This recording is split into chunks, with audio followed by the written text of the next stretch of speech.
Saint-Esprit, nous voulons te dire merci infiniment pour ce temps de méditation. Viens prendre le contrôle de toutes choses, permets que nous puissions passer un très bon moment dans la révélation de ta parole. Viens nous parler, viens nous enseigner ce texte. Viens nous donner, Seigneur Dieu, les instructions que tu as prévues pour nous en ce jour.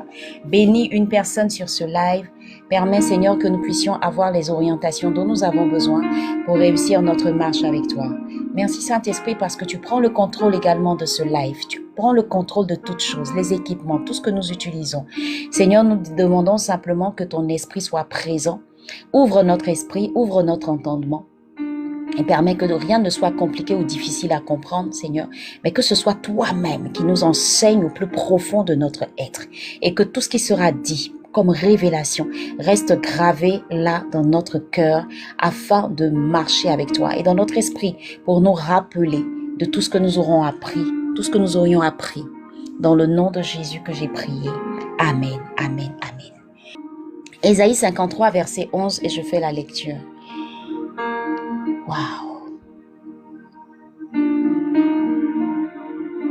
À cause du travail de son âme, il rassasiera ses regards.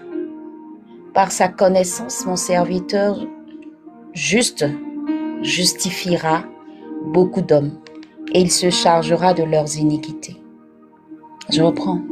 À cause du travail de son âme, il rassasiera ses regards. Par sa connaissance, mon serviteur juste justifiera beaucoup d'hommes et il se chargera de leurs iniquités. Et comme je te le dis toujours, quand tu médites la Bible, prends le temps de toujours lire le chapitre tranquillement, aisément, pour avoir une meilleure compréhension. Qui parle ici, c'est le prophète Ésaïe. Il annonçait qui? Il annonçait Jésus, parlait de Jésus.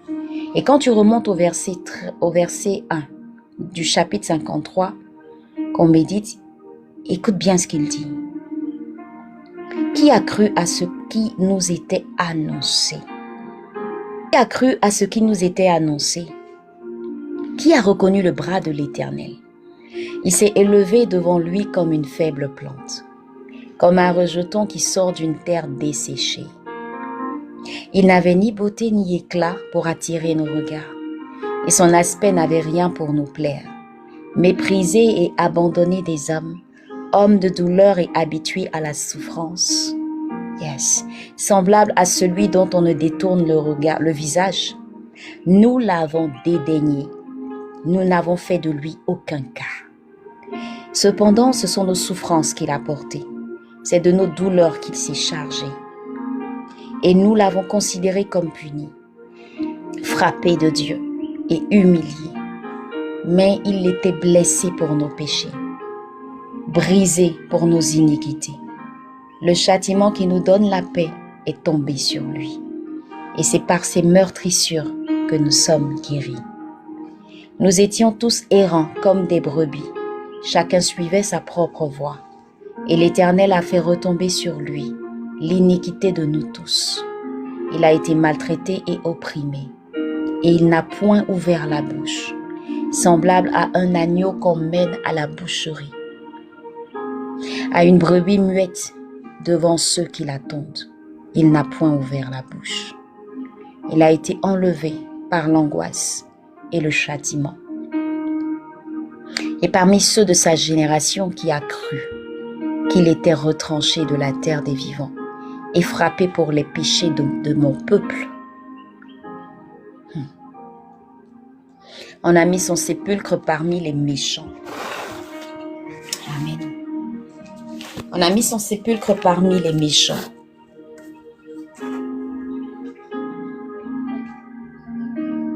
Son tombeau avec le riche, quoiqu'il n'eût point commis de violence, et qu'il n'eût point de fraude dans sa bouche, il a plu à l'Éternel de le briser par la souffrance. Après avoir livré sa vie en sacrifice pour le péché, il verra une postérité et prolongera ses jours, et l'œuvre de l'Éternel prospérera entre ses mains. Et on arrive à notre verset du jour. À cause du travail de son âme, verset 11, il rassasiera ses regards. Par sa connaissance, mon serviteur juste justifiera beaucoup d'hommes et il se chargera de leurs iniquités. Amen. Ésaïe 53. Merci beaucoup, Ewonga, pour le cadeau. À chaque fois, en fait, que ce texte-là, je le lis, je le médite, en fait, j'ai toujours ce petit pincement au cœur parce que tu réalises à quel point, et c'est avec beaucoup d'émotion que je le dis, parce que tu prends le temps de réaliser à quel point Jésus a payé le prix. Il a vraiment payé le prix. Et dans cette méditation qu'on fait ce matin, je veux vraiment que tu te disposes à comprendre quelque chose de très important. Hier, lorsqu'on méditait, j'étais en train de parler, je disais à l'entame de la méditation d'hier, qu'il y a des personnes qui jusqu'à aujourd'hui ne comprennent pas qu'elles sont vraiment pardonnées, qu'elles sont vraiment et réellement pardonnées par leur Père. Et ce sont des personnes qui vivent dans la culpabilité. Ce sont des personnes aujourd'hui qui se sentent indignes d'être enfants de Dieu.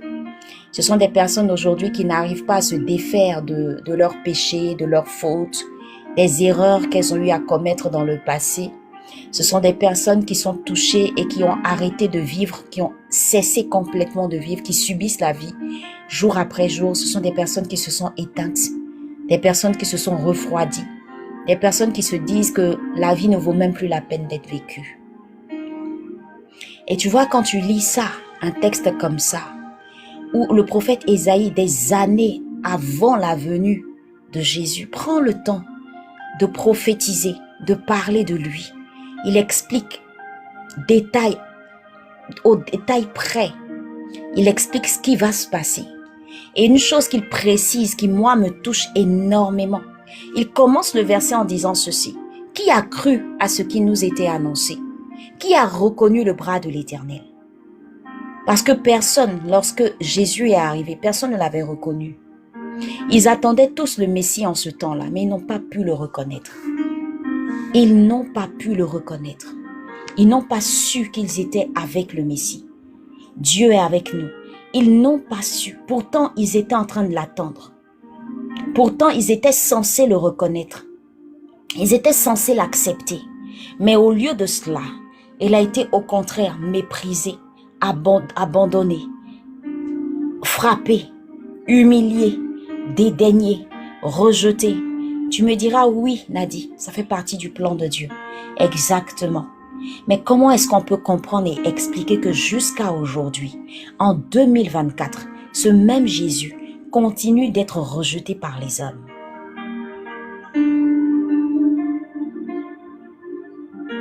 Simplement parce que ces personnes n'ont pas la révélation de qui est Jésus. Mais comment tu peux comprendre aussi que des chrétiens qui ont accepté Jésus dans leur vie continuent également, tout comme ces hommes auparavant, dans les temps passés, continuent également de rejeter Jésus. Rejeter Jésus dans le sens où, jusqu'à aujourd'hui, des chrétiens, nous tous, je me sens concernée aussi par cela, par cette parole. Nous avons encore du mal à croire et à comprendre l'œuvre de la croix, à l'accepter vraiment. Tout ce que Ésaïe est en train d'expliquer, c'est réellement passé. Et ils l'ont vu, mais ils ne l'ont pas compris. On nous l'a enseigné, mais jusqu'à aujourd'hui, beaucoup de personnes ne croient pas. Et beaucoup de personnes ne comprennent pas. Et je veux aborder aujourd'hui un aspect de ce texte-là pour t'aider toi, qui jusqu'à aujourd'hui crois que Jésus ne t'a pas pardonné. Ton Père ne t'a pas pardonné. Regarde bien, quand tu lis ce verset dit quoi? À cause du travail de son âme, il rassasiera ses regards. Par sa connaissance. Par sa connaissance. Ça veut dire quoi? Plus tu connais Jésus, plus tu connais Jésus, plus tu seras justifié. Et il le dit encore, par sa connaissance, mon serviteur juste justifiera beaucoup d'hommes et il se chargera de leurs iniquités. Jésus s'est chargé de nos iniquités. Jésus a porté nos iniquités. Jésus a porté nos fardeaux. D'où vient-il qu'encore toi qui as accepté Jésus dans ta vie, toi qui as dit oui à Jésus, d'où vient-il que tu portes encore des fardeaux? D'où vient-il que tu continues de vivre sous une quelconque culpabilité? D'où vient-il que tu continues de vivre sous le poids d'un péché? Alors que on n'a pas cessé de le dire, on ne cessera de le dire, d'année en année, de génération en génération, qu'il a déjà porté tes fardeaux. Certes, tu as commis des fautes. Certes, tu as commis des erreurs. Certes, tu as été maladroite. Certes, tu as fait des choses qui n'étaient pas conformes à la volonté de Dieu.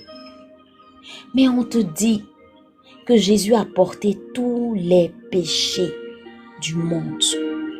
Il est mort à la croix. Et cette croix-là doit simplement te rappeler que sur cette croix, il y a eu un pardon qui a été donné. Un pardon que tu dois accepter. Un pardon que tu dois vivre. Un pardon que tu dois enfin déposer réellement à l'intérieur de toi pour que tu puisses continuer de rayonner et de vivre. Sinon, dis-moi, il est mort pourquoi?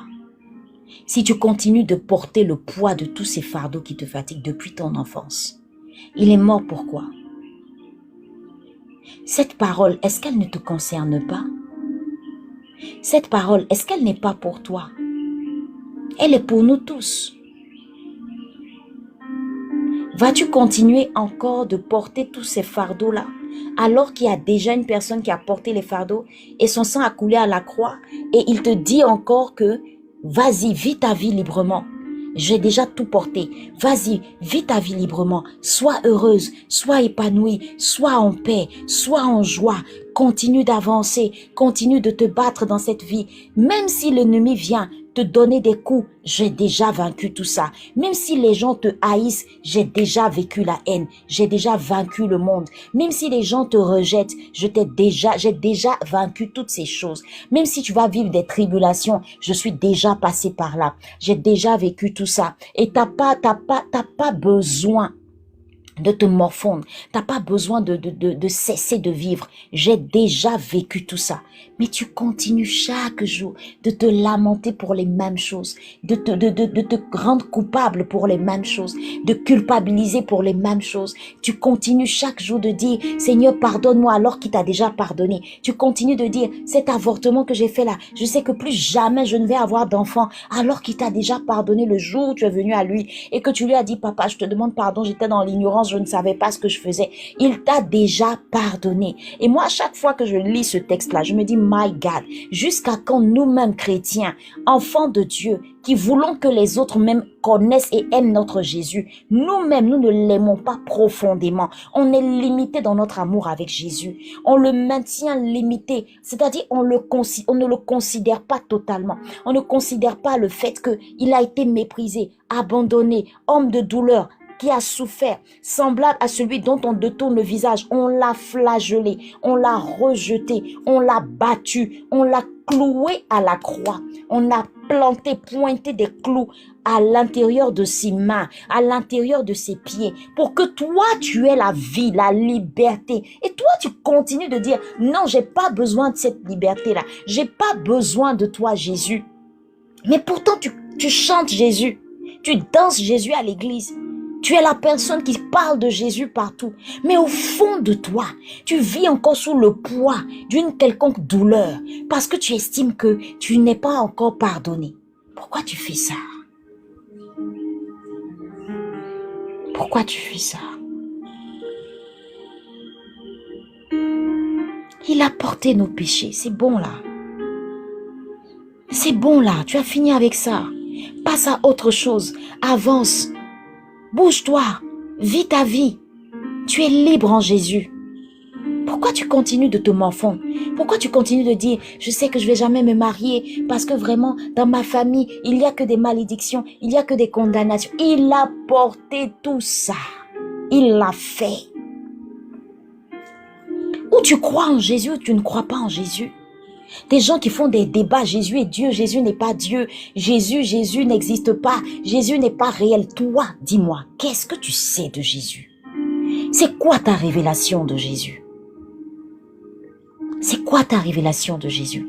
Alors jour après jour, quand on te regarde, tu as une mine bizarre. Tu es chrétien, tu as accepté Jésus, mais quand on te regarde, ta vie est bizarre. Tu es chrétien, tu as accepté Jésus, mais quand on te regarde, on n'a même pas envie de connaître ton Jésus. Tu te mélanges comme les païens, tu manges comme les païens, tu bois comme les païens, tu avances comme les païens, tu marches comme les païens, tu fais tout comme les païens. Et tu as honte même de l'évangile, tu as honte même de ton Jésus, tu le rénies même à la limite. Tu n'oses même pas affirmer ta chrétienté. Il a été blessé pourquoi?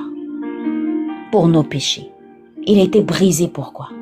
Pour nos iniquités. Le châtiment qui nous donne la paix est tombé sur lui. Et c'est par ces meurtrissures que nous sommes guéris. Pourquoi tu paniques quand tu es malade? Pourquoi quand quelqu'un est malade autour de toi, tu paniques? Il dit... C'est par ces meurtrissures que nous sommes guéris. Pourquoi toutes ces plaintes? Pourquoi toutes ces lamentations? Pourquoi tous ces pleurs? Pourquoi tous ces cris? Pourquoi ce manque d'estime de soi? Pourquoi cette mauvaise estime de soi? Pourquoi est-ce que tu te négliges autant? Pourquoi est-ce que tu te sous-estimes autant? Pourquoi tu ne crois pas en toi? Pourquoi tu ne te dis pas, j'ai accepté Jésus, il vit en moi, je vis en lui, on vit ensemble, j'avance avec lui, je me marierai, j'aurai des enfants, j'aurai la joie, j'aurai la paix chaque jour de ma vie. Ce qu'il a dit s'accomplira dans ma vie. Ses promesses s'accompliront dans ma vie. Pourquoi est-ce que tu ne crois pas en cela?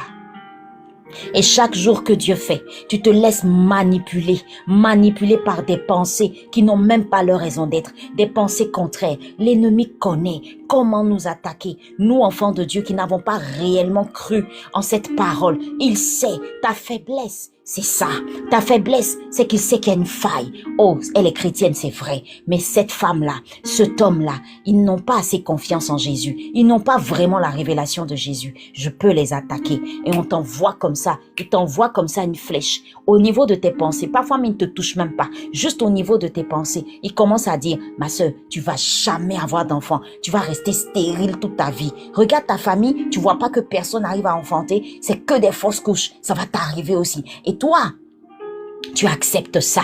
Tu dis, ouais, dans ma famille, il n'y a pas d'enfant, tout le monde est stérile. Ah, c'est sûr que moi aussi, je vais être stérile. Et même quand tu commences à croire un peu, tu commences à prier un peu, après tu relâches. Dès qu'il y a une fausse couche qui se présente, tu relâches. Dis-moi une chose. Qui t'a dit que? Je répète, qui t'a dit que? Le diable ne va pas cesser de te fatiguer parce que Jésus est mort à la croix.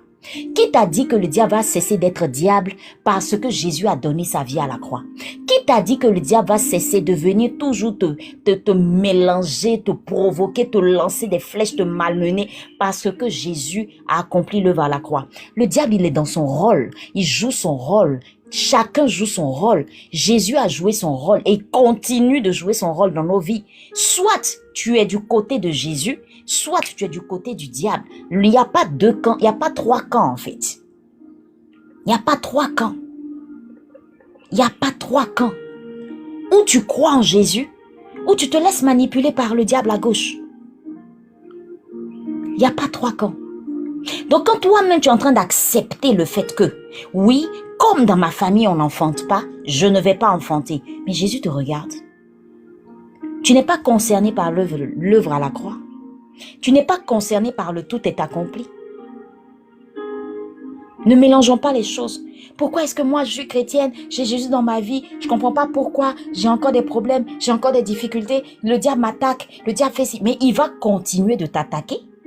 Et c'est là que tu vas comprendre qui est le Jésus que tu sers.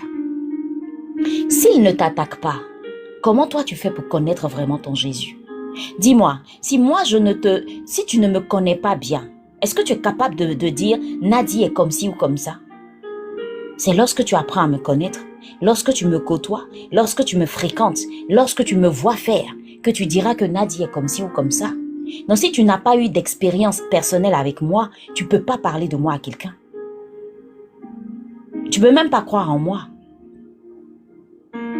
Et si tu prends la peine chaque matin de venir sur ce live, c'est parce que le Saint-Esprit t'a convaincu que tu peux venir sur ce live méditer avec moi. C'est de ça qu'il s'agit en fait. À un moment donné, il faut qu'on arrête. Ou on croit en Jésus ou on croit au diable. Il n'y a pas trois camps.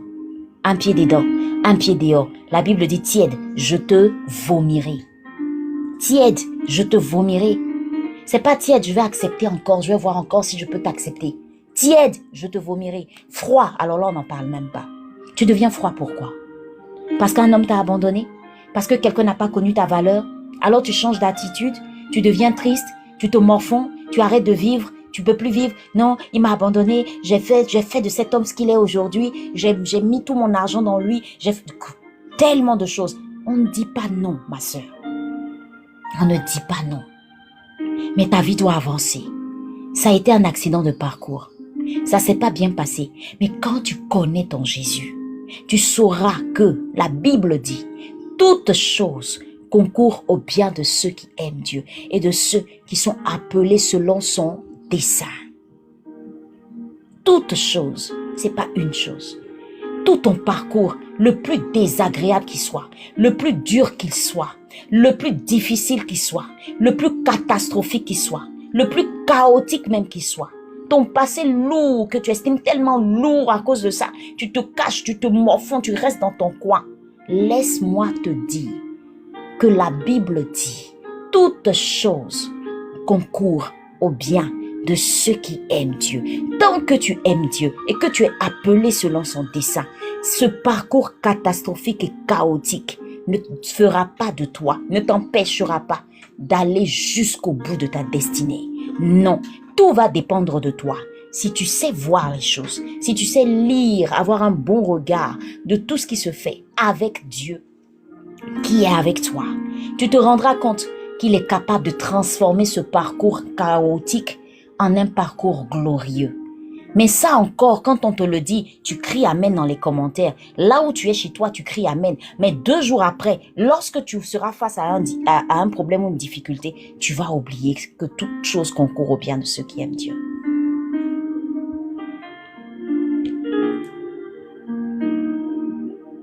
Ma sœur, mon frère, moi qui te parle, si je te raconte mon parcours, si je te raconte mon passé, on dirait normalement que Jésus peut même pas m'utiliser pour venir te parler là, sur ce live. Hier, j'étais avec un frère en Christ. On est resté là parler jusqu'à... Il était quelle heure? Jusqu'à 1h du matin. Ouais, 1h30. On est resté parler sur son live jusqu'à 1h30. Je prie Dieu, peut-être que s'il est réveillé, il va venir. Jusqu'à 1h30. Vous savez quoi? Il nous racontait son témoignage. Quelqu'un qui, à l'âge de 20 ans, prenait la drogue, se piquait, prenait de l'héroïne, toutes ces choses-là. Je vais un peu masquer les mots à cause de TikTok. Il se shootait même. Il se shootait convenablement. Et il est tombé malade. Gravement malade. Il a fait même une overdose. Il a failli mourir.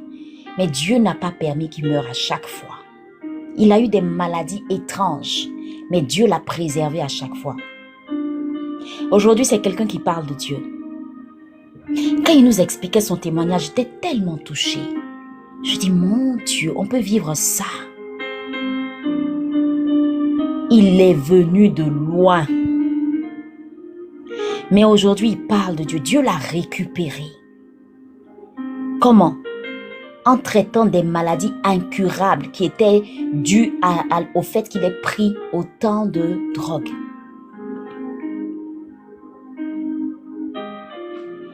Dieu l'a libéré de maladies incurables.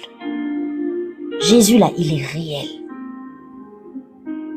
Et c'est pas quelqu'un qui vit sous le poids de la culpabilité pour dire ouais, avant là, j'étais un drogué, avant j'étais ceci, avant j'étais cela, avant j'étais... Et puis c'était pas des petites drogues, c'était des drogues dures. Mais aujourd'hui, il parle de Jésus. Parce qu'il a compris que Jésus est mort à la croix pour lui. Et pourquoi toi tu ne comprends pas ça? Tu te sous-estimes tellement. J'ai mal au cœur à chaque fois que je lis des personnes extraordinaires se sous-estimer, bien qu'étant chrétiennes. Le problème, il est où au juste? Tu veux que Jésus reparte encore à la croix? Tu veux qu'il reparte encore? Tu veux qu'il revienne en ton temps, là, en 2024? Tu veux que Jésus revienne pour mourir encore à la croix pour toi? C'est ce que tu veux en fait. Parce que tant que peut-être tu n'as pas vu ça, tu ne vas pas croire en tout ce qu'il a accompli à la croix pour toi. À un moment donné, il faut grandir. Faut croître spirituellement. Tu vas pas toujours rester là à terre dire ouais, ma vie est comme ça, ma vie est ceci, pleurnicher à tout bout de champ. T'as pas besoin de ça. Il a tout accompli à la croix. Écoutez bien ce qu'il dit. Par sa connaissance, mon serviteur juste justifiera beaucoup d'hommes. Moi, je me sens justifié. Je ne regarde plus à ma vie passée. Parce que je sais que je suis justifié. C'est mon identité. Il y a quelqu'un qui écrit dans les commentaires que c'est de notre identité dont il s'agit. Et en réalité, on ne prend pas le soin de savoir qui nous sommes devenus le jour où on a accepté Christ dans notre vie. On ne prend pas le soin de bien comprendre ça. Tu ne peux pas mener ta vie comme tu veux. Tu ne peux pas continuer de vivre sous le poids d'une quelconque culpabilité. Oui, tu as été drogué avant. Oui, tu as donné, tu as tué quelqu'un. Je dis, même David a tué quelqu'un. Il est dans la Bible. Dieu l'appelle l'homme selon son cœur. Tu penses que tous les disciples avec qui Jésus a travaillé, c'était des personnes qui étaient pures, parfaites et saintes? Non. Il a appelé des pécheurs et il a dit quoi? Je ferai de vous des pécheurs d'hommes. Pécheurs parce qu'ils étaient pécheurs en train de pêcher des poissons. Mais la vie de ces disciples-là n'était pas rose. La vie de ces disciples-là n'était pas rose. C'est Jésus qui justifie. Et tant que tu ne vas pas te sentir justifié et que tu vas continuer de douter de qui tu es en Jésus, laisse-moi te dire, ta vie va rester pareille. Tu vas continuer de rester seul. Tu vas continuer de ne même pas avoir une vie correcte. Et tu vas continuer de rester là, tourner en rond dans ta vie. Parce que tu vas vivre sous le poids de culpabilité. À un moment donné, où on croit en Jésus, où on croit en ce monde, il n'y a pas trois camps. Je répète, il n'y a pas trois camps. Ou tu es enfant de Dieu, ou tu es enfant du diable. C'est clair et net. Et quand tu iras au ciel,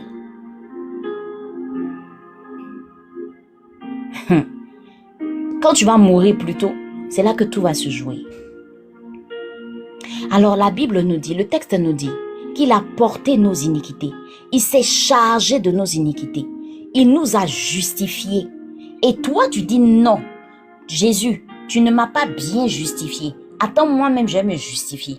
Attends, moi-même, je vais me rejeter. Attends, moi-même, je vais te rejeter. Attends, je vais vivre ma vie comme si je ne te connais pas. Attends, je vais faire de ma vie ce que je veux. Attends, je vais continuer de faire ce que j'ai envie de faire. Je n'ai pas encore fini de vivre. Hein, faut attendre. Ton œuvre à la croix, là, faut déposer ça quelque part là-bas. Moi, je n'ai pas encore fini de vivre. Tu sais quoi? Tu n'as rien compris de la vie chrétienne. Arrivé à un moment dans ta vie, quand tu te rends compte que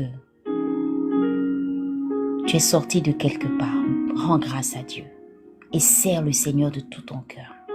Rien que pour ça. Rien que parce que tu réalises qu'il a porté tes péchés et rien que parce que tu réalises qu'il s'est chargé de tout à la croix pour toi. Aujourd'hui, Dieu est capable de transformer ton passé en quelque chose de glorieux. Chacun de nous, on vient sur les lives, on parle de Jésus. C'est pas parce qu'on a eu un parcours parfait. On a juste compris qui est Jésus pour nous. Et on a juste compris qu'il a payé le prix. Et que c'est à nous aujourd'hui de parler de celui qui nous a donné cette vie. C'est tout. Alors si toi, tu ne parles pas de Jésus, c'est parce que Jésus n'a rien fait dans ta vie. Ouais. Faut réaliser qu'il a fait un travail dans ta vie. Ça me fait rire quand certaines personnes disent « Moi, je vois pas ce que Jésus a fait dans ma vie. » Mais tu veux qu'il fasse quoi dans ta vie si toi-même tu ne l'acceptes pas? Tu ne marches pas avec lui, tu n'as pas d'expérience avec lui, mais tu peux pas parler de lui. C'est aussi simple que ça. Et si moi je peux parler de Jésus, c'est parce que je sais de là où il m'a tiré. Je sais ce qu'il a fait dans ma vie. Je sais ce qu'il a accompli dans ma vie. Je sais combien jour après jour, quand je te parle, j'ai beaucoup d'émotions. Et je change ma voix parfois quand je parle, c'est pas moi, c'est le Saint-Esprit. C'est pour toucher ton cœur. Parce que réellement, j'ai compris qui il est. C'est pas juste Jésus, c'est mon Seigneur et c'est mon Sauveur. Il a accepté de mourir à la croix. Il a accepté d'être flagellé, méprisé, abandonné. Il a accepté de souffrir pour que moi je sourie aujourd'hui. J'aime bien ma photo quand je la place là, parce que j'ai dit au Seigneur, aide-moi à garder ce sourire-là tous les jours de ma vie. J'ai des challenges de santé, j'ai des challenges dans ma vie, mais c'est rien comparé à ce que je sais que Dieu est capable de me donner. Donc mon cœur ne bat pas. J'ai mal quand je suis avec des personnes qui connaissent Jésus, mais qui vivent leur vie comme si Jésus n'existe pas. Ça me fend le cœur. Le problème, c'est que tu n'as pas une révélation claire de qui est Jésus. Quand tu connais Jésus, quand tu sais qui il est, je t'assure, tu ne parles pas de lui comme tout le monde. Tu ne vas pas à l'église pour aller à l'église. Tu ne pries pas aujourd'hui et puis tu laisses demain. Tu ne médites pas aujourd'hui et puis tu laisses demain. Tu ne fais pas telle chose et puis demain tu laisses. Tu te permets pas d'aller t'asseoir dans des boîtes de nuit, boire, fumer, faire tout ce que tu as à faire. Non, quand tu as connu Jésus, tu le laisses travailler dans ta vie. Il te transforme, il te rend meilleur, il te façonne, il te rend responsable. Merci, il te donne, c'est-à-dire, oh là là là, il change ta vie. Les flèches arrivent, les coups arrivent, c'est-à-dire tout ce qu'il a vécu, la trahison, l'abandon des personnes qui étaient avec toi, qui demain t'abandonnent, des personnes qui t'ont dit, oh, je suis avec toi, tous les jours qui te laissent, des personnes, tellement de choses, l'humiliation, la haine, le manque de pardon, toutes ces choses-là, quand ça vient dans ta vie, tu as un autre regard de la vie, tu continues de sourire. Ça ne bloque pas ta joie, ça ne freine pas ta joie, ça ne t'empêche pas de sourire. Tu crois en toi. Quand tu fais quelque chose, tu es fier de ce que tu fais parce que tu sais que c'est pas toi qui fais, mais c'est Jésus qui le fait en toi. Quand tu veux même, c'est-à-dire que quand, oh là là là là là là, moi je suis fier de qui je suis aujourd'hui. J'ai encore des défauts, j'ai encore des choses sur lesquelles je dois travailler, mais je continue, je ne m'arrête pas. Parce qu'il y a des gens quand ils disent, ouais, tu as des défauts, tu es ceci, tu es cela. Quand tu me dis ça là, tu penses que ça va m'arrêter? Moi, ça ne m'arrête pas. Je continue de travailler. Parce que quand tu me dis ça, je tiens compte de ça, je vais au pied du Seigneur, puis je dis, papa, aide-moi à être meilleur. Papa, pourquoi est-ce qu'on dit que je sais pas dire telle chose, ou bien je sais pas faire telle chose? Pourquoi? Et puis le Seigneur va m'enseigner, le Seigneur va continuer de travailler avec moi. La vie chrétienne, c'est une marche avec Jésus au quotidien. Chaque jour, il te façonne. C'est pas juste j'ai accepté Jésus et puis en même temps je suis transformée. Non, c'est une expérience personnelle. C'est une relation que je bâtis avec lui jour après jour. C'est comme une maison. Et tu vois, tu es sur un fondement, un roc qui est Jésus. Et chaque jour, tu poses une brique, l'une après l'autre. La brique de la foi, la brique de l'amour, la brique de la paix, la brique de la maîtrise de soi, la brique de la bénignité, la brique de la patience. Jour après jour, tu te développes, tu grandis, tu aimes encore les gens. On te fait du mal, tu pardonnes. On dit, ouh, mais toi tu pardonnes ça. Tu dis, oh, je m'en fous. C'est Christ qui vit en moi. C'est pas moi qui pardonne, c'est lui qui pardonne en moi. On te délaisse. Tu aimes les gens encore. Les gens t'appellent, ils ne t'appellent plus. Les gens sont avec toi, ils sont plus avec toi. Au niveau de l'académie, j'ai vu tellement ça. Mais je continue et je continue. Si moi, je voulais regarder l'attitude des gens, mon Dieu, j'aurais arrêté ça depuis. Mais j'ai appris une chose avec le Seigneur. C'est que la vie chrétienne, elle se construit jour après jour. J'ai peut-être commencé avec 1000 défauts, mais je sais que je finirai en visant la perfection sainte. La Bible dit que mon Dieu me voit sainte. Pourquoi moi je me vois impure? La Bible me dit que mon Dieu me voit comme une créature merveilleuse. Pourquoi moi je me vois comme une créature quelconque? La Bible me dit que je suis choisie de Dieu. Pourquoi est-ce que moi je vais dire que Dieu choisit des gens et pas moi? Je n'ai qu'à faire ce qu'il me demande de faire. Est-ce que ce que je suis en train de faire ici sur le live, c'est tout le monde qui peut faire? Je suis une choisie dans ce domaine, c'est tout. Comme toi, tu es une choisie dans un autre domaine, peut-être la santé, peut-être les affaires, je ne sais pas. Ma Bible me dit que je suis le temple du Saint-Esprit, mais je veille sur moi. Je ne vis pas dans l'impudicité, je ne vis pas dans l'adultère, je me bats chaque jour pour ça. Pourtant, ce n'est pas les propositions qui ne viennent pas, ce n'est pas les erreurs que je ne peux pas faire. Et même quand je tombe, oh, j'ai un sauveur pour me relever. Est-ce que vous comprenez qui nous avons? Qui est Jésus pour nous? Il y a des personnes qui ont des milliards, qui cherchent la paix, qui ne la trouvent pas. Toi, tu as Jésus, tu le négliges. La paix que Jésus donne là, si tu savais qu'il y a des gens qui sont prêts à tout donner pour avoir cette paix, si tu savais, tu ne négligerais pas cette paix.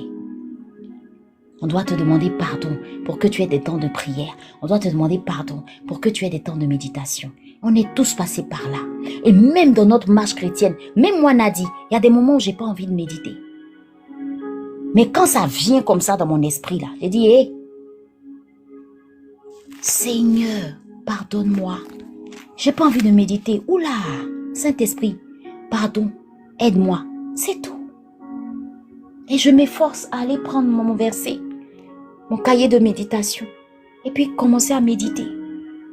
Je rends grâce à Dieu au niveau de l'académie. Il n'y a pas un jour où on ne médite pas. Avec toutes les femmes. Il n'y a pas un jour où on ne médite pas. Donc que tu le veuilles ou pas, si tu es membre de l'académie Ezer Academy, là, tu es au contraire à méditer. Même si tu ne veux pas méditer là, tu vas lire méditation de quelqu'un. Tu comprends? Et c'est pourquoi je viens tous les jours sur ce live. Pour te faire comprendre à travers les Saintes Écritures que toi aussi tu peux avoir cette maturité spirituelle. Je ne l'ai pas, je ne suis pas pasteur, je le dis tous les jours. J'ai juste accepté Jésus et j'ai accepté de le laisser travailler en moi et de faire de moi ce qu'il veut, tout simplement. Ça fait combien d'heures qu'on est là en train de parler? On peut parler comme ça pendant des heures et des heures et des heures et des heures. Mais ça ne veut pas dire que je n'ai rien à faire. Tu comprends? S'il te plaît, donne à Jésus toute sa place dans ta vie. Et puis apprends à avancer avec lui. Apprends à te construire avec lui. Que ce ne soit pas juste du bout des lèvres. Quand tu dis je t'aime Jésus, que ce ne soit pas juste du bout des lèvres. Que ce ne soit pas juste écouter les gens. Il faut que tu aies ta propre expérience. Il faut que tu aies ta propre expérience avec lui. Je t'assure que tu ne parleras pas de lui comme tout le monde. Non. Ne rejette pas Jésus dans ta vie. Il a été assez rejeté comme ça. Ne refais pas le parcours de sa croix. Accepte-le, vraiment. Et je reviens sur ça, parce que ce matin, quand je méditais, le Saint-Esprit est en train d'insister sur la culpabilité. Est-ce qu'il y a des personnes sur ce live? Et je finis avec ça. Est-ce qu'il y a des personnes sur ce live qui, jusqu'à aujourd'hui, continuent de vivre sous le poids de la culpabilité? Tu as du mal à croire que Jésus t'a vraiment pardonné. Tu as du mal à croire que Jésus est vraiment avec toi. Et tu sens le poids de la culpabilité. Je vais te dire une chose. Jésus permet que je te parle, certes, mais il ne va pas le faire toujours. Il ne va pas le faire toujours. À un moment donné, quand il estime que tu dois passer à une autre dimension, il y a un silence qui se fait jusqu'à ce que tu prennes conscience. Jusqu'à ce que tu prennes conscience. Quand tu es encore, on dit, j'aime pas trop ce mot-là, bébé spirituel. Là. Il parle. Mais arrivé à un moment, il va se taire. Parce que tu as assez entendu. Et tu sais pourquoi il va se taire? Parce que c'est le moment pour toi de passer à l'action. Donc, à un moment donné, quand tu te rends compte que beaucoup de gens viennent à toi te parler, donne ta vie à Jésus, améliore-toi, donne ta vie à Jésus, fais ce que Jésus veut. On parle. Arrivé à un moment, il y a un silence. Et tu es là, tu le cherches, tu ne l'entends pas. Tu es là, tu le cherches, tu ne le vois pas. Tu es là. Ah, Adassa dit, je suis dans ce silence. C'est comme ça que Dieu fonctionne. Parce que, arrivé à un moment, même nous les hommes là, quand on parle à quelqu'un et puis la personne ne t'écoute pas, après tu te tais. Dis-moi si c'est pas comme ça que ça se passe. Quand tu parles toujours des... Moi, je suis comme ça. Moi, je dois te parler de Jésus. Arrivé un moment, quand je me rends compte que ce que je suis en train de te dire là, tu prends ça, tu négliges, et puis tu passes là-dessus, tu prends pas ça en compte. Moi, je me tais. Je me tais, et puis j'intercède pour toi, tout simplement. Donc, s'il te plaît, la Bible dit, n'endurcissez pas votre cœur. Il n'y aura pas toujours les gens derrière toi. C'est-à-dire qu'à un moment là, il y a un silence. Et puis toi-même, tu vas voir que tu auras tendance à vouloir retourner dans le monde. Parce que quand il y a ce silence, c'est là le diable même vient en force pour te ramener en arrière. Il te dit ton Jésus que tu es en train de... Ton Jésus avec qui tu veux marcher là. Toi-même, il faut regarder. Tu vois pas que c'est compliqué la vie chrétienne. Et puis, il veut te ramener en arrière. Et toujours... Pardon. À ce niveau-là, tu es toujours dans un silence. Hein. Et puis, tu repars en arrière. Et je t'assure que maintenant, il y aura une situation ou une circonstance qui va se créer là. Tu vas chercher Dieu. Et c'est comme ça que parfois, il y a des personnes, on parle de Jésus, les personnes n'écoutent pas. Et puis un jour, tu tombes malade gravement. Et puis tu cherches Jésus comme ça. C'est là que peut-être tu vas donner ta vie à Jésus ce jour-là. Quand tu vas voir que il est important d'avoir Jésus dans ta vie. Hier, j'ai raconté le témoignage d'un de mes amis. Quand on lui parlait de Jésus, là, il nous foudait. On s'est tué, on l'a laissé. Il sait par quoi il est passé. Aujourd'hui, je vous ai dit non, qu'il est devenu pasteur, assistant du pasteur. Maintenant, je pense qu'il doit être pasteur. C'est lui maintenant qui prend, c'est directeur de société, il gare sa voiture, puis ça va évangéliser dans la rue. Qui lui a demandé pardon? Personne. Et ce qui fait mal, c'est que quand vous n'acceptez pas Jésus au moment où on vous parle, ce qui vient après là, c'est lourd, hein? C'est lourd à porter parce que le diable va tout faire pour te maintenir en captivité. C'est comme ça que ça se passe. Écoutez bien les histoires des gens. Parfois, vous allez vous rendre compte qu'il y a des gens qui sont venus à Jésus parce qu'ils ont traversé des difficultés. On leur a parlé, ils n'ont pas écouté. Et comme ils se sont enfoncés là, ils ont crié à Jésus. Et puis Jésus, il n'est pas comme nous les hommes. Quand tu cries à lui, il va te sauver. Mais ce que tu vas endurer, ce que tu vas vivre, ce que tu vas sentir, ça va devenir un témoignage qui va convertir d'autres personnes. Tu as compris combien de fois Jésus t'a pardonné. Il n'y a pas de raison que tu restes dans la culpabilité. Alors pour ces personnes qui sont encore sous le poids de la culpabilité, est-ce que tu peux juste lever la main? On va prier un instant. Je veux que tu commences toi-même à prier. Tu sais, c'est vrai, tu vas dire,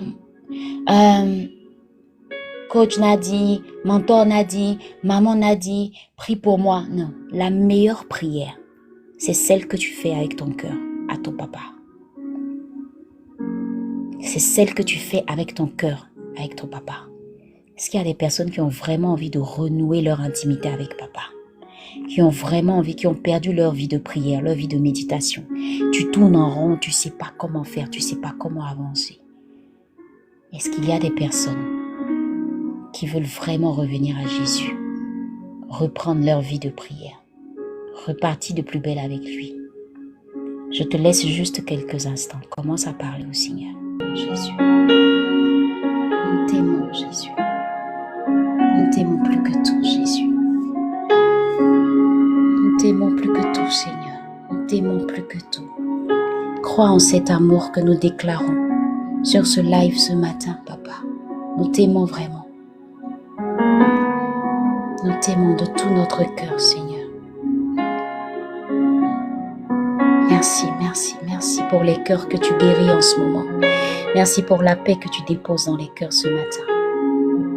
Seigneur, ce n'est pas dire je t'aime simplement du bout des lèvres, mais regarde notre cœur. Il est rempli d'amour pour toi.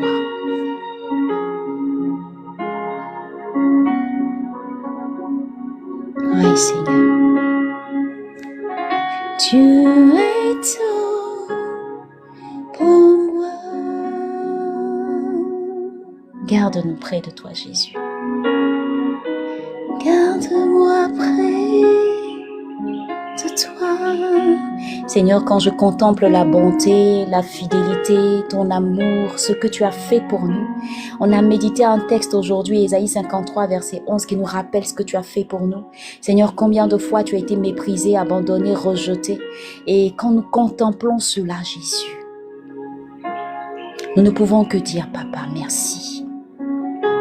Parce qu'il n'y a personne qui a accepté de mourir à la croix pour nous. La Bible déclare en Apocalypse qu'ils ont cherché. Personne n'a osé, personne n'a dit oui, sauf toi. Et tu as accompli l'œuvre à la croix pour que nous ayons la vie en abondance, pour que nous ayons la santé divine, pour que nous ayons la paix, pour que nous soyons dans la joie, pour que nous ayons la vie, et pas n'importe quelle vie, la vie en abondance. Tu mérites notre adoration ce matin. Tu mérites, Seigneur, que nous te disions combien de fois nous t'aimons. Tu mérites, Seigneur, que nous puissions te chanter, te louer, t'adorer ce matin.